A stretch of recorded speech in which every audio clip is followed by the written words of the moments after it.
বড় বড় মার নাম, বড় মার নাম, নৈহাটিতে আছে বড় মার পুণ্যধাম।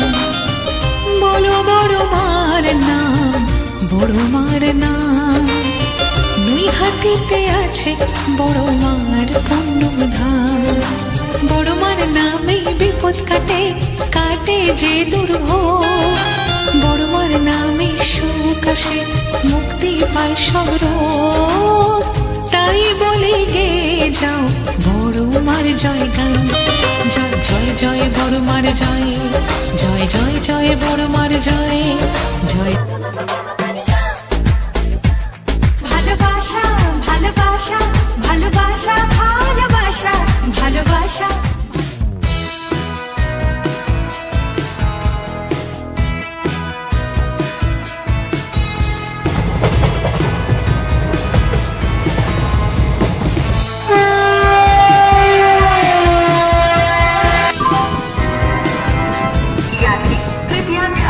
Hello everyone, good morning, welcome to back to our channel RX Suman life.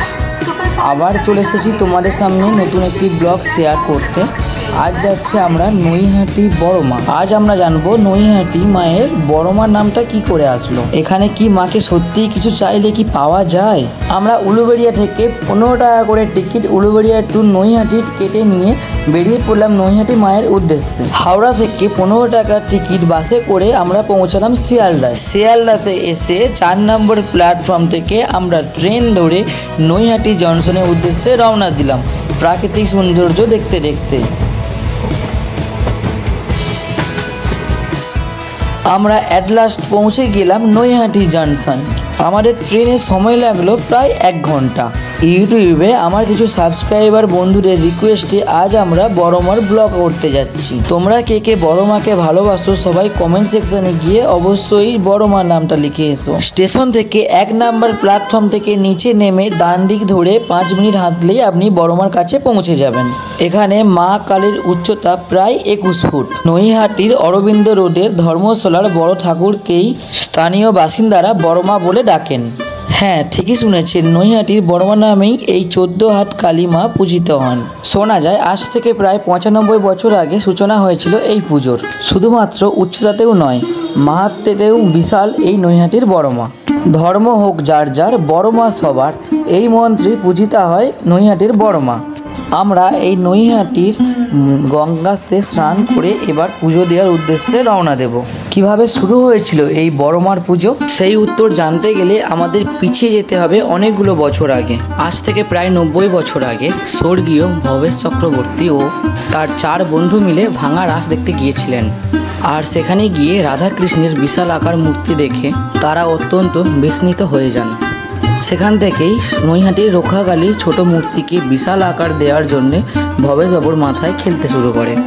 আর যেমন ভাবা আর তেমন কাজ। এই ভবেশ চক্রবর্তীর নাম অনুসারে এই বিশাল মায়ের নাম হলো ভবেশকালী।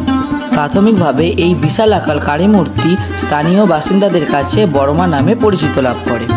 আমরা এখান থেকে পুজোর জন্য ডালি কিনলাম। এখানে ডালি পাওয়া যায় 50 টাকা আর 100 টাকা। প্রথমে এই কালী পূজা ভবেশ চক্রবর্তীর বাড়ির কালী পূজা নামেই পরিচিত ছিল। পরবর্তীকালে এই কালী পূজা সার্বজনীন কালী পূজা নামে পরিচিত লাভ করে। এই কালী পূজা ভবেশ চক্রবর্তীর বাড়ির মেয়ের মতো করে পুজো করা হতো। মজার ব্যাপার হলো এটা সার্বজনীন পুজো হলেও এখানে কোনো চাঁদা নেওয়া হয় না। ভক্তরা এই পুজোর সমস্ত ব্যয়ভার বহন করে। ভক্তদের কাছ থেকেই এই মায়ের সোনার রূপোর গয়না থেকে সমস্ত খরচ উঠে আসে। মায়ের মূর্তি আগাগোড়ায় সোনা ও রূপোর গয়নায় মোড়া থাকে। ভক্তদের দেওয়া প্রায় 1.5 কোটি টাকার গয়না ব্যাংকের লকারে গচ্ছিত আছে এই মায়ের। সেখান থেকে কার্তিক মাসের অমাবস্যায় গয়না বের করে এনে মাকে সাজানো হয়। মায়ের জন্য বর্তমানে 100 ভরি সোনা ও 200 ভরি রূপোর গয়না সঞ্চয় করা রয়েছে।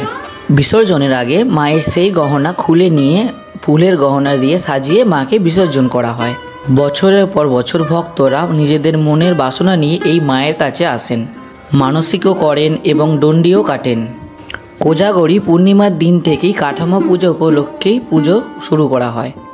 এরপর দীপান্বিতা অমাবস্যার দিন ঢল নামে হাজার হাজার লক্ষ লক্ষ মানুষের। বৈষ্ণব মতে দক্ষিণা কালী রূপেই মাকে পূজা করা হয়, সেই কারণেই বলি দেওয়ার চল নেই এই পুজোতে।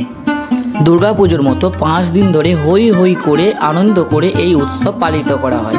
শুরুর দিকে কয়েকজন শক্তিশালী মানুষের কাঁধে চেপে বড় মাকে বিসর্জন করতে নিয়ে যাওয়া হতো। পরবর্তীকালে চাকা দেয়া গাড়িতে করেই বিসর্জন দিতে নিয়ে যাওয়া হয় সবার প্রিয় এই বড় মাকে। ছলো ছলো চোখে বিদায় জানানো হয় এই দেবীকে। সমস্ত ভক্তরাই মনে প্রাণে বিশ্বাস করে যে বড় মার কাছে কিছু চাইলে কখনোই খালি হাতে মা ফেরান না। আমরা 4 ঘন্টা লাইনে দাঁড়ার পর অবশেষে বড় মার মন্দিরে ঢুকলাম। এখানে প্রতিটা দিনই ভিড় হয়, শুধু বৃহস্পতিবার শুনেছি যে ভিড় কম হয়।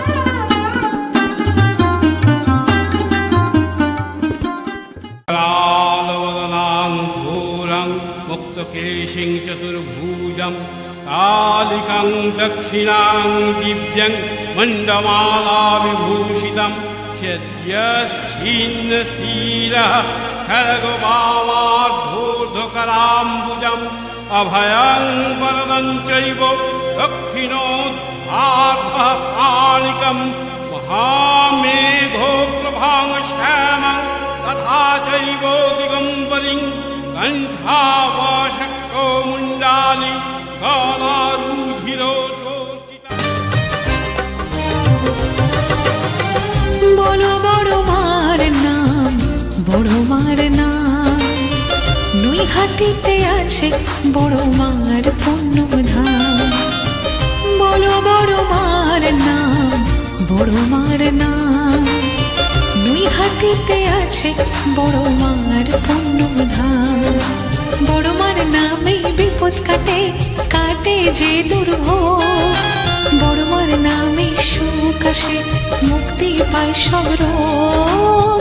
তাই বলে গে যাও বড় মার জয় গান। জয় জয় জয় বড় মার জয়, জয় জয় জয় বড় মার জয়, জয় জয় জয় বড় মার জয়। বলো জয় জয় বড় মার জয়, জয় জয় জয় বড় মার জয়, জয় জয় জয় বড় মার জয়, জয় জয় জয় বড় মার জয়। বলো জয় জয় বড় মার জয়। আমরা 6 ঘন্টা লাইনে দাঁড়ানোর পরে মায়ের পুজো দেওয়ার পরে এই বিষ্ণুজোড় এখানে বেঁধে মাকে নিজের মনস্কামনা জানিয়ে এবার বাড়ির উদ্দেশ্যে বেরিয়ে পড়লাম। আজকে আমার এই ছোট্ট ব্লগটি এখানেই শেষ করছি। পরবর্তী ব্লগ দেখার জন্য অবশ্যই সাবস্ক্রাইব করে রাখবেন চ্যানেলটাকে। আর আপনাদের কোন রকম কী ধরনের ব্লগ চাই অবশ্যই কমেন্টে এসে জানাবেন। যতটা পারি আপনাদের কথা রাখার চেষ্টা করব। চলুন টাটা, আজকের মতো এখানেই শেষ করছি।